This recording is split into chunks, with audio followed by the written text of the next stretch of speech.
The prophet, the king, and the voice of the beast, I. The shadow of fear. The narrative opens not in a temple or a sanctuary, but on the balcony of a terrified king. Balak, the ruler of Moab, paced back and forth, his royal robes heavy with sweat and anxiety. Across the dusty hills of the Transjordan, rumors were spreading like a hot wind, carrying tales that made the blood of kings turn cold. The Amorite kings, Sihon and Og, giants of war, had been crushed. Now, this unstoppable tide, the children of Israel, was washing up against the borders of Moab. From his vantage point, Balak watched the horizon with a tense face. Scattered like waves, crashing against the shore were the thousands of tents of Israel. It was a city of canvas, a mobile nation. Families gathered around campfires. Children ran on the sand, and elders recounted ancient stories under the starry sky. To Balak, that image was more terrifying than 1,000 chariots. "There are too many," he murmured, his breath coming in heavy gasps. "If they advance against us, Moab will be devoured like grass in a fire." Fear pushed him to a desperate decision. He knew his military was insufficient.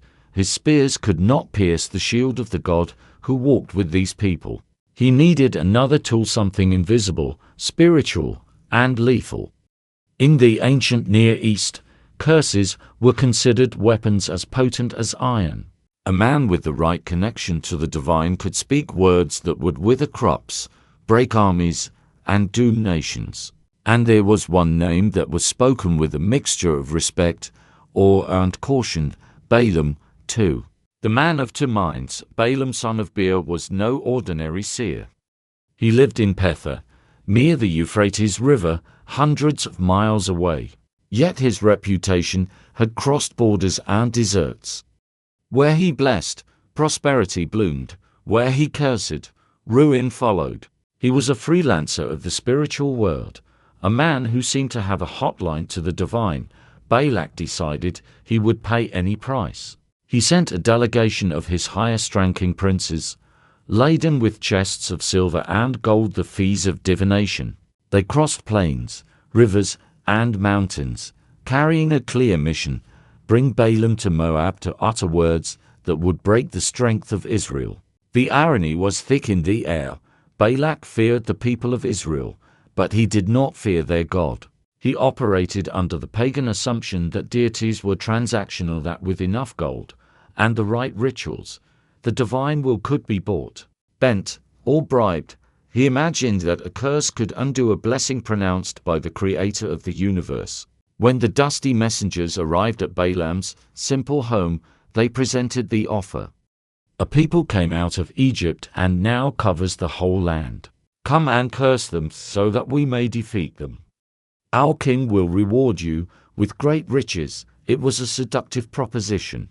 The flash of gold, the promise of royal favor, the allure of being the savior of a kingdom, it all appealed to Balaam's ego. But Balaam knew the rules of the game. He could not act without consulting the Lord Yahweh. That night, in the profound silence of his chamber, Balaam prayed. And God answered with terrifying clarity, "Do not go with them. You shall not curse the people, for they are blessed." Numbers 20-12. No phrase could be more direct.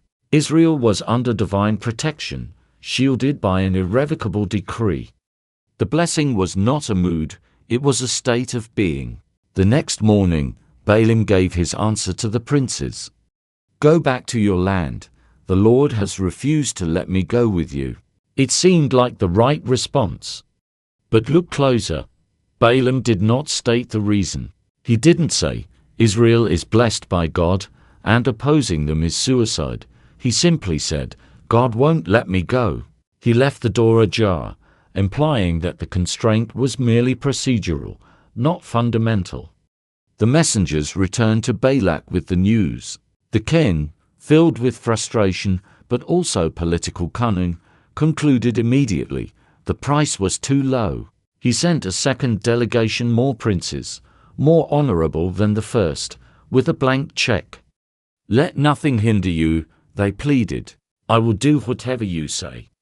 This time, the mask slipped. Balaam's heart was stirred. He gave a pious answer.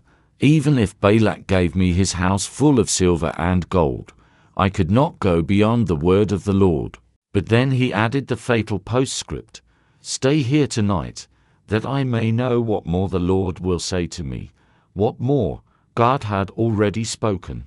They are blessed, period. But ambition always tries to negotiate with the absolute. Balaam wanted a yes. And sometimes, God, to reveal the hidden rot in a man's heart, grants him the permission he craves, only to let him walk into his own judgment.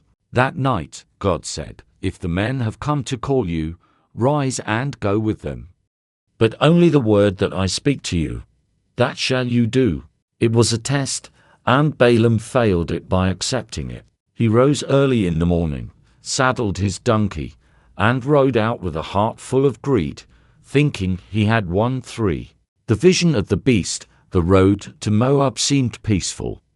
The sun beat down on the rocky path. Balaam rode his donkey, a faithful, sturdy animal accustomed to carrying burdens. He was flanked by his 2 servants and the princes of Moab. In his mind, he was already counting the gold. He was the great seer, the man who saw what others missed, but he was blind. Scripture says, God's anger was kindled because he went. The prophet thought permission was approval. He didn't see that he was walking into a divine confrontation. Suddenly, the donkey shied off the road and into a field. Balaam, embarrassed before the princes, struck her. He didn't see the angel of the Lord standing in the path with a drawn sword, a warrior spirit ready to execute judgment. The journey continued. The path narrowed, running between 2 vineyard walls. Again, the angel stood. The donkey, terrified, pressed herself against the stone wall to squeeze past, crushing Balaam's foot in the process. Pain and rage exploded in the prophet's mind. He struck her again. Finally, they reached a narrow place where there was no room to turn to the right or the left. The angel stood there, a towering figure of lethal holiness. The donkey, trembling, simply collapsed under Balaam. Balaam lost all composure. The great spiritual master was now just a man beating an animal in the dust. Then came the moment that shattered reality. The Lord opened the mouth of the donkey. "What have I done to you, that you have struck me these 3 times? It wasn't a bray or a grunt. It was language, rational, accusatory, human language." And Balaam, so consumed by his fury, didn't even stop to process the miracle. He argued back, "Because you have mocked me. If there was a sword in my hand, I would have killed you by now." The donkey replied with unassailable logic, "Am I not your donkey, on which you have ridden all your life long to this day? Is it my habit to do so to you?" Balaam paused. "No." Then the Lord opened Balaam's eyes. Suddenly, the invisible world rushed in. There, standing in the path, was the angel of the Lord, sword drawn, face steadfast. The terrifying reality hit Balaam like a physical blow. He fell on his face. The angel declared, "Why have you struck your donkey these 3 times?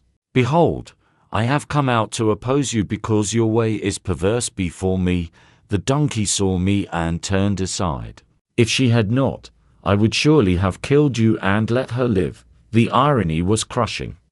The prophet was blind, the donkey was a seer. The man who claimed to know the mind of God was about to be killed for his ignorance, saved only by the dumb beast he was beating. Balaam was humiliated. He offered to turn back, but the angel commanded him to continue with a strict warning, "You will speak only what I tell you." 4. The prophecies on the heights. Balaam arrived in Moab a shaken man, but Balak was impatient. He took the prophet immediately to the high places of Baal, overlooking the fringes of the Israelite camp. The scene was set for a spiritual showdown. Balak built 7 altars. He sacrificed 7 bulls and 7 rams, a massive offering designed to manipulate the divine will. The smoke rose, dark and thick. Balak stood by his burnt offering, waiting for the curse that would save his kingdom. Balaam went aside to hear from God. When he returned, the Spirit of the Lord came upon him. He opened his mouth, and Balak leaned in, expecting venom. Instead, poetry poured out. From Aram Balak has brought me, saying, "Come, curse Jacob for me." How can I curse whom God has not cursed? Who can count the dust of Jacob? Let me die the death of the upright, and let my end be like his. Balak was aghast. What have you done to me? I took you to curse my enemies, and behold, you have done nothing but bless them. Must I not take care to speak what the Lord puts in my mouth? Balaam replied, but Balak was desperate. Perhaps it was the angle. Perhaps if Balaam saw only part of the camp, the curse would work. He took him to the field of Zophim, to the top of Pisgah, another 7 altars, another 14 animals slaughtered. The air was thick with the smell of blood and desperation. Again, God met Balaam. Again, the message was unyielding. Rise, Balak, and hear. God is not a man that he should lie, or a son of man that he should change his mind. Has he said, and will he not do it? Behold, I received a command to bless, he has blessed, and I cannot revoke it. Balaam continued, describing Israel not as a threat, but as a force of nature, like a wild ox, like a lion rising up to hunt. There is no enchantment against Jacob, no divination against Israel. Balak's patience snapped. Neither curse them at all nor bless them at all. He wanted neutrality if he couldn't have victory, but he couldn't stop.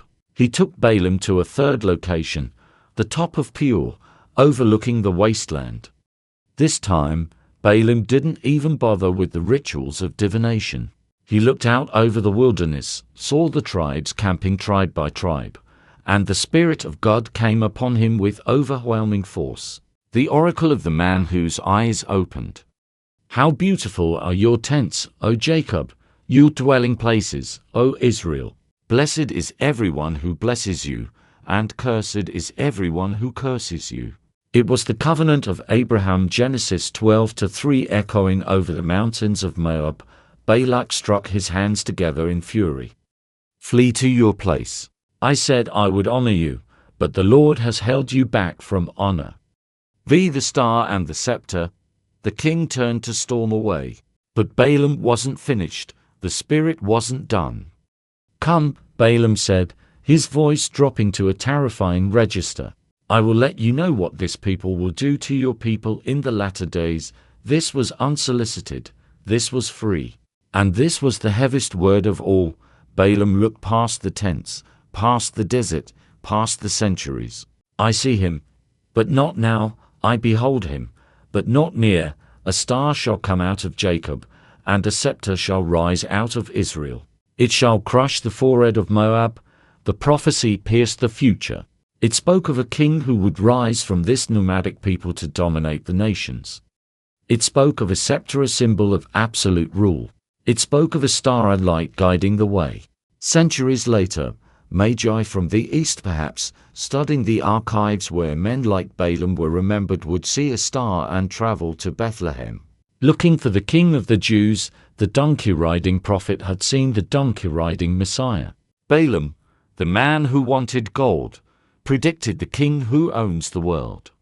Balak, the king who wanted security, heard the doom of his own nation. The reflection, the story ends with a somber dispersal. Balaam went back to his place. Balak went his way. Though later scriptures reveal Balaam eventually succumbed to his greed and advised Balak to seduce Israel with idolatry, leading to his own death by the sword of Israel, a tragic postscript to a man who saw the truth but didn't live it. But the core narrative stands as a monumental testament to the sovereignty of God. It tells us that God's no and God's yes can exist in the same space. No to the curse, yes to the testing of the heart. It tells us that spiritual perception is not a badge of office. A donkey can see what a bishop misses if the bishop's heart is blinded by ambition. It tells us that the enemies of God's people can be turned into the mouthpieces of God's praise. The story of Balaam is a mirror. How often do we profess obedience with our lips? I can only speak what God says, while our hearts secretly pack their bags for Moab, hoping for a reward. How often do we beat the circumstances in our lives, the donkeys blocking our path, not realizing they are acts of mercy preventing us from rushing into destruction?